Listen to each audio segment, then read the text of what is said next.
No vídeo de hoje nós vamos fazer uma pequena retrospectiva de 2024, estamos aí na reta final desse ano e vamos responder uma pergunta que muitas pessoas estão aí com ela na cabeça. O Canadá ainda vale a pena? Ainda é um destino que vale a pena investir, principalmente para quem tem intenção de fazer o intercâmbio já visualizando uma imigração futura? Vou responder no final desse vídeo.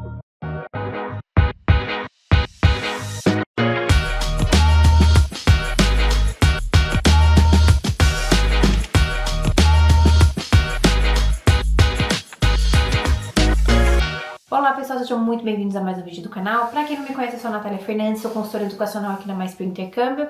E no vídeo de hoje eu vou fazer uma pequena retrospectiva de 2024, nós estamos aí na reta final desse ano. Foi um ano bem desafiador, nós tivemos 4 grandes mudanças, eu até separei para falar com vocês aqui sobre elas, né, fazendo essas retrospectivas. E vamos depois, no finalzinho do vídeo, abordar essa questão de se é ainda um país que vale a pena ou não. Vou dar a minha opinião como consultora educacional e também a opinião de quem mora aqui no país, né? De quem tá vendo a economia e tudo de pertinho. Então eu quero dar um pouquinho dessa visão para vocês também. Falando da retrospectiva, né? Acho que a grande mudança que nós tivemos foi bem no início de 2024, quando o governo atualizou a tabela de comprovação financeira para o visto. Essa tabela já não era atualizada há muitos anos e o governo fez uma atualização bem grande, dobrou o valor de comprovação, antes era $10.000 e passou a ser $20.000 canadenses para o aluno internacional.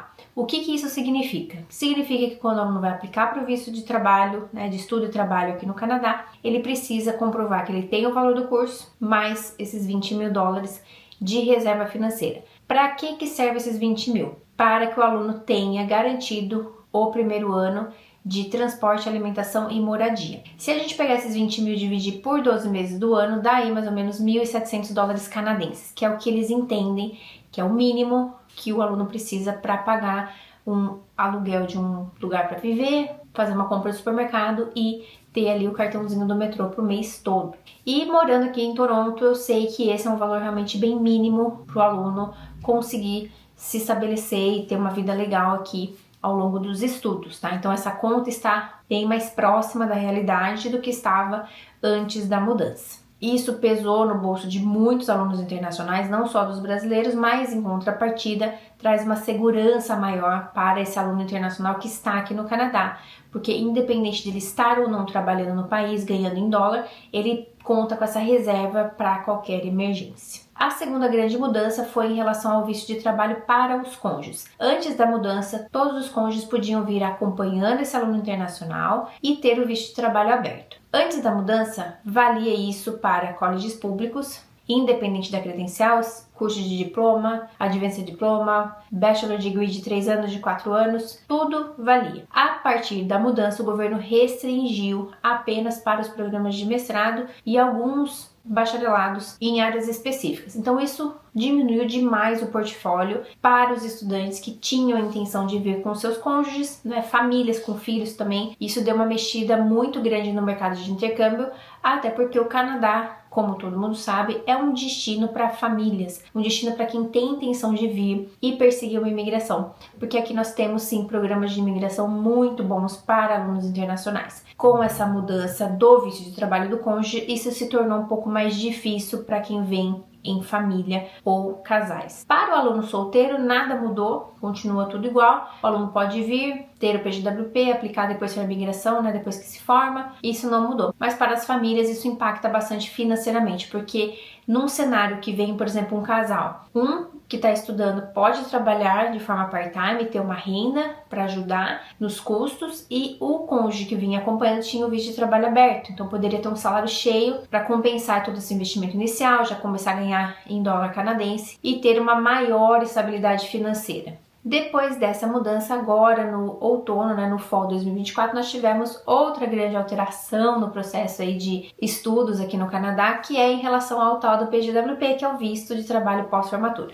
Antes, todos os cursos davam direito, né, de todas as áreas, e agora o governo, baseado numa pesquisa que foi feita aqui no Canadá, restringiu o direito ao PGWP apenas para algumas áreas de demanda. Eu fiz até um vídeo aqui para o canal falando dessa mudança, explicando um pouco melhor, então se você não assistiu, depois eu vou deixar linkado no final desse vídeo para você assistir e entender melhor essa história. Porque, na minha visão, foi uma mudança positiva. O governo basicamente identificou que mais de 80% dos alunos internacionais vinham para cá para fazer cursos na área de negócios, na área de business. E é uma área muito saturada. E outras áreas, como a área da saúde, a área de tecnologia, a área de agricultura e agronegócio também estavam mais deficientes de alunos se formando. Então, ele fez de uma forma que ele restringiu o PGWP para essas áreas de demanda e tirou o PGWP para as áreas que já tem muita gente se formando. Então, vai dar uma balanceada boa nessa questão de mercado de trabalho. E para o aluno que se forma, faz muito mais sentido você estar num curso que, ao final, você vai ter emprego nessa área, do que se formar numa área que já está super saturada. Quando você for para o mercado de trabalho, você vai acabar tendo muito mais concorrência para conseguir uma boa vaga e muitas vezes o salário vai ser menor porque tem muito candidato para aquela vaga. Ao passo que se você escolhe uma profissão na área de demanda que tem mais escassez de pessoas para trabalhar, você vai acabar conseguindo melhores salários e uma facilidade maior para conseguir essa vaga. Então, na minha visão, foi uma mudança positiva. E por último, uma mudança que não vai atingir tanto quem está fora do Canadá, mas sim os estudantes que já estão aqui, é que o governo, diante de todas essas mudanças de regra do PGWP, notou que tem muitos alunos querendo trocar de instituição para poder organizar melhor o planejamento de estudos. E aí, nesse caso, o aluno vai ter que aplicar novamente para um visto, não pode usar o visto anterior. Todo aluno agora que for trocar de instituição, né, trocar de DLI, que é essa numeração, né, da instituição de ensino, vai precisar de um visto novo, né? Então vai ter que aplicar aqui em Inside Canada, esperar esse visto chegar para depois assumir a vaga no novo curso, na nova escola. Como eu falei, isso é uma mudança assim, que vai mexer muito com quem já está aqui dentro, não com quem está planejando vir o ano que vem. A ideia desse vídeo é dar essa visão para vocês, né, de como foi esse 2024, e agora a gente vai falar um pouquinho de 2025, o que esperar. Para 2025, o aluno internacional vai encontrar um cenário mais organizado nessa questão dos programas nas áreas de demanda, tanto que os colleges públicos aqui no Canadá já estão divulgando as listas, né, com a relação de programas que qualificam para essas áreas de demanda que o governo quer, e também a comprovação financeira. Eu entendo que vai ficar igual por um período, mas que no comecinho de 2025 o governo vai dar uma mexida, vai dar mais uma reajustada. Por quê? Quando houve o reajuste, né, que praticamente dobrou a tabela de comprovação financeira, no site do governo explicava ali que esse reajuste ele estava cumprindo apenas 75% do real valor que deveria ser corrigida essa tabela. Então deu a entender que para 2025 e 2026 o governo tem intenção ainda de dar mais uma reajustada nessa comprovação financeira. Para os alunos que já estão organizados com a questão do inglês e de parte financeira para aplicar para o visto, minha sugestão e recomendação é apliquem o quanto antes, ainda no início do ano, porque pode haver ainda esse reajuste para o ano que vem e ficar um pouquinho mais caro essa comprovação financeira. Para os alunos que ainda não têm todo o valor, vocês podem pensar na possibilidade de colocar um sponsor, que são pessoas, né, pode ser pai, mãe, alguém da família, que tem um financeiro saudável,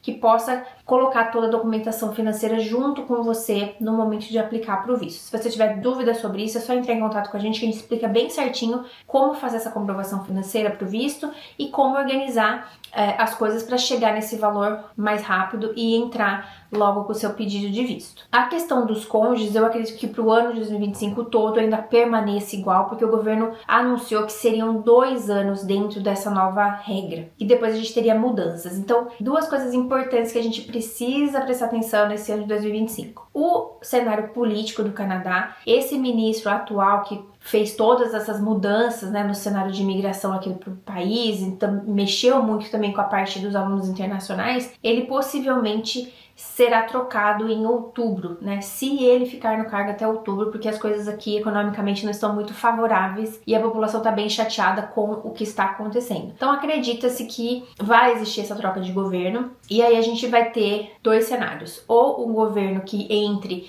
e mantenha todas essas diretrizes atuais, ou que realmente venha novos anúncios, troque tudo de lugar e a gente vai ter que de novo se adaptar com as mudanças. E a segunda questão é que o governo ele fez todas essas mudanças ao longo do ano de 2024 e agora em 2025 é que nós vamos sentir o impacto disso, tanto na parte econômica, né, porque esses alunos que vêm para o Canadá, eles acabam ocupando postos de trabalho, eles trazem dinheiro para a economia, porque aluga apartamento, compra móvel, compra carro, né, eles de certa forma alimentam muito a economia canadense, então a gente precisa entender como que essa diminuição drástica de alunos vindo para cá vai impactar na economia do país para o ano que vem, no sentido de que se o governo começar a perceber que ele está sendo prejudicado com as regras, eles podem afrouxar um pouquinho, entendeu? Essas diretrizes. Então é um ano bem interessante, assim, que a gente vai ver muita mudança ainda, mas que no fim das contas podem ser mudanças positivas. E por fim, respondendo a pergunta que muitas vezes o aluno faz pra gente: o Canadá ainda vale a pena? E aí eu quero responder essa pergunta com dois focos de análise. A primeira é sobre o câmbio, né? Analisando o câmbio canadense frente ao real,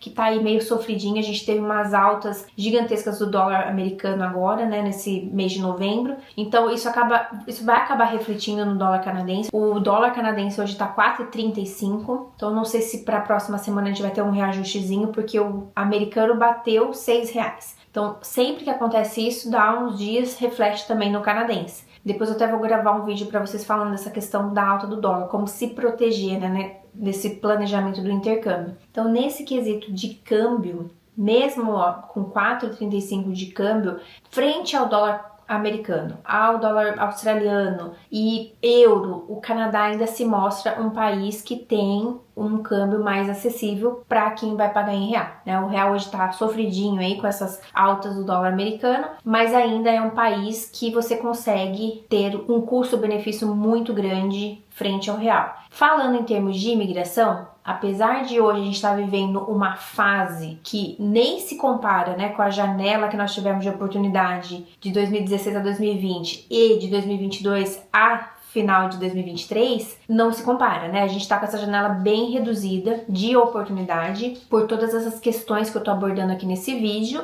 mas ainda é um país que tem processos de imigração muito sólidos e muito exatos, né? Você vem, você faz o seu programa de estudos, você pega o seu PGWP, você trabalha no PGWP, acumula a tua experiência canadense e se torna elegível para um processo de imigração aqui dentro do país. É um processo que você consegue ver começo, meio e fim. Não é um processo incerto como o processo americano ou até mesmo processos de alguns países da Europa. Então, nesse sentido de imigração, o Canadá ainda sai na frente de muitos países porque temos excelentes programas de imigração e esses programas ainda estão abertos. A pessoa que vem para o Canadá faz a lição de casa bem certinho, de trabalhar nas áreas de demanda, de estudar bem o inglês para ter uma boa nota na pontuação, se conseguir estudar um pouquinho do francês, é um país que também tem boas oportunidades para quem faz um pouquinho do francês. Tudo isso colabora para que seja um país ainda muito diferenciado em termos de imigração. Para o aluno que não tem essa intenção de imigrar, que quer ter a experiência de intercâmbio, o Canadá sai na frente na questão do dólar. Tem também a questão de ser um país seguro, de ter bons programas de estudo e trabalho, que seriam os nossos career colleges, e aí abre um leque de oportunidades para esse aluno internacional vir, adquirir experiência de trabalho, né, ter um inglês bem melhorado antes de voltar para o Brasil e voltar com um currículo muito melhor. A gente tem outros países com esse tipo de programa, mas eu enxergo o Canadá, pela questão do câmbio, ainda um bom destino. E no quesito imigração, eu sei que tem muita gente que me segue, que manda mensagem falando: poxa, Nath, eu acabei perdendo essa janela de oportunidade, porque, né, a vida engole a gente, né? Você às vezes tem um planejamento, tem uma coisa no coração pra fazer, mas a vida te engole e as coisas passam, né? E eu sempre gosto de pensar que as janelas de oportunidade, elas se abrem e a gente tem que aproveitar. E quando elas se fecham, não adianta mais você ficar pensando nisso. Quem consegue recalcular a rota e ainda aproveitar o restinho da oportunidade, vai em frente. Quem não consegue mais, aí realmente é hora de esperar até que uma nova janela de oportunidade apareça. E a mesma coisa hoje o Canadá. O Canadá está vivendo um período que, para quem quer vir imigrar, a janela está bem restrita, bem fechadinha, não está mais ampla e aberta como era antigamente, mas se você ainda tem esse sonho de estudar aqui, de perseguir uma imigração, não desanime. Comece a guardar o seu dinheiro já em dólar canadense. Eu vou falar disso num outro vídeo. Essa é a forma mais inteligente que vocês têm de guardar dinheiro. E o cenário do Brasil economicamente e politicamente também não está cooperando muito para que as pessoas consigam juntar dinheiro como antes dava para juntar. Então isso também é um ponto que pode atrasar o plano de muitos alunos, mas a minha mensagem para vocês nesse vídeo é: não desanime, continuem se organizando financeiramente, protejam a moeda de vocês, não deixem o dinheiro em reais, embora os juros estejam ótimos para você, né, ter retorno dos seus investimentos, mas financeiramente falando, o mais seguro hoje é ter o seu dinheiro todo em dólar. E tem excelentes plataformas como a Nomad, a Wise, que você pode abrir uma conta digital, deixar o seu dinheiro já em dólar e se proteger desses altos e baixos aí, até que uma nova janela de oportunidade se abra e você possa aproveitar.